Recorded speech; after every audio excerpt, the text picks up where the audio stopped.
Hello YouTube, this is Sasha Monique Talks, and I want to say Happy Father's Day to all the fathers, and I hope you really enjoyed your day.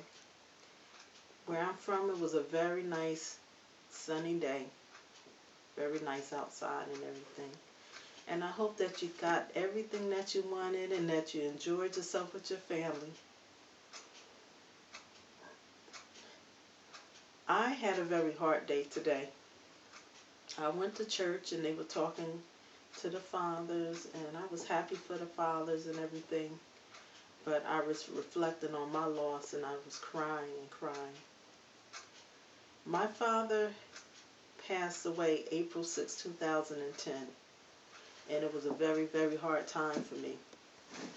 My family thought that I was so strong because I didn't cry or anything.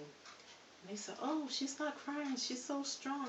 They don't know. I had the roughest time. It was very, very hard. It was a very, very hard time for me. My father was diagnosed with colon cancer. I'd say it's been about 11 years ago, or maybe 12 years ago. And when he was diagnosed, he was in the late stages of cancer, and some things he wouldn't tell us about all the details, but we were with him to all his appointments and when he had to go to the hospital and everything. And he had surgery, and the doctor said the very first surgery, he said that there was cancer. It was in a place where they couldn't reach because I don't know if it was behind a organ or something like that. But my father still fought so hard. He wanted to live so bad. He really wanted to live. So my father just fought. He fought. It wasn't easy. We saw him really, really sick. Some days he would bounce back and we would really have a good time. We would giggle and laugh with our father. And my father was such a strong man, and he wasn't perfect, but my mother and father divorced when I was very young. And I have to say, my father never disappeared from my life. He was always around. We could always call him. He was always there. I don't even remember never not knowing where he was. He just was that type of person. He was a man. He was a very, very hard worker. He was a hard worker. He liked nice things. He liked nice houses and cars and stuff, and he just really liked nice things, and he really prepared himself to do better in life. My father had a lot of operations, and each time he had an operation, we sure thought he was going to pass away with each operation, and he said that he wasn't going anywhere. That's what he told us. And we just saw him, we saw him suffer. We really did in the end. My father was like, always had a little weight on him. But when he died, he was 130 pounds. My father was such a funny man. He could make us laugh about just anything. And he would make us laugh and he would tell jokes, and he would have a straight face. The most thing I remember about my father is I was in kindergarten and I didn't want to go to school. And my father took me to school, and he would stay there like a good while. And what the teacher would do, she would try to let me do finger paints and that type of thing, and then she would have my father to sneak out because my father didn't want to just leave and let me see him leaving. And my father was a father of 3 children, 2 girls and a boy. And oh, my father, of course he loved my brother, but my father loved us something terribly. He really loved his girls. And my sister and I are definitely daddy's little girls. And my father, oh my God, he just loved me to pieces. He just loved me so much. He always considered me the baby. I'm not the baby. I'm the middle child. And he always considered me the baby.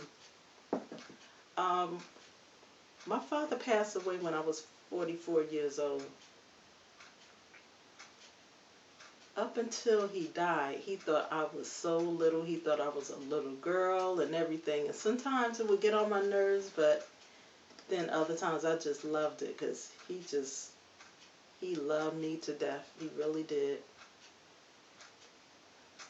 My father, um, he did some funny things, and what sticks out of my mind is that I say it was about 74 or 75, the year 74 or 75, and it was a real big snowstorm. So my sister and I was at the kitchen table and we were playing with Barbies, and I said, I want some ice cream.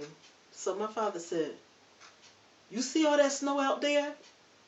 So then all of a sudden he started smiling and he had this strange look on his face. And my sister said, what is Daddy trying to do?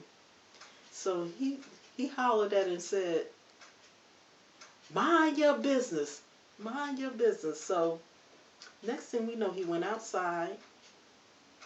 And my father comes back with this great big old bowl of snow. And we was like, what is he going to do with that snow? What is he going to do with that snow? Daddy put sugar in there, vanilla flavor, and put some canned milk in there and started stirring. And he said, this look like ice cream to y'all? We said, no. So after he finished stirring and everything, and gave us that snow cream, oh my goodness. That was the best snow cream, ice cream, whatever you want to call it, I ever had in my life. It just was so good. And from time to time, he would make it. I don't think I would I did give my child some snow ice maybe once or twice. But I wouldn't, with all the stuff that's going on in the air, I wouldn't give it to my kids too much today. But it was a great memory that I had. And also, my father was so cheap. He was so cheap. A friend of my father's owed him $10 from the early 70s. Until about, I say maybe the same year he died, he was still talking about, I don't want to talk about him. He owed me my money. He owed me my scratch. So my sister and I, we would laugh because we said, Daddy, but that was the 1970 something. You still talking about that? He said, he owed me my money. He didn't pay me back. You know how I am about my money. So we laughed so much about that. We really laughed. It was so funny. And my father he was full of life. He he had his ways sometimes, but he was really funny and we really enjoyed being around him. We loved him. And he knew that we loved him. And I say maybe 2 years before he died, he had an operation and we thought he was going to die then too. And my father, he was in the recovery room and he had the tubes and stuff in he had something up to his mouth and he removed it, and he used to call me Risa, and he said, Risa, you've been looking for a hero your whole life. And he said, I am it. And I just cried so much that day. And I was so happy that my father was just fighting and trying to make it. And I just wanted to tell you guys that fathers are not perfect. Fathers are not perfect. And if you're a father who haven't seen your kids in a while, please get in touch with them some kind of way. Let your children know that you love them. I don't care if you have anything that's going on with the mother that's negative. Put it to the side. Get in touch with your children and have the best time possible with them, because you don't know how long you're going to be here. You don't know how long they are going to be here. And just take the time to love each other and have a good time and put all that old stuff in the past. I know it's not easy. It's very hard. But it's something that needs to be done, because once you lose your father, you just lose your everything. You just lose everything. Also, to the children, you might have a father that didn't do anything for you in life. He might have left your mother, left you stranded, and buy you anything and spend no money on you. I say, please,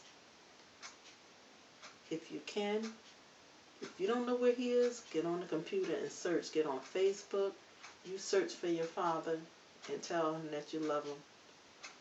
If you can't see him, send him a long letter and a card, and just let him know that you love him and you would like to have some kind of relationship with him. Don't let another day pass, another second, another month. Don't let no time pass where your father don't know that you love him.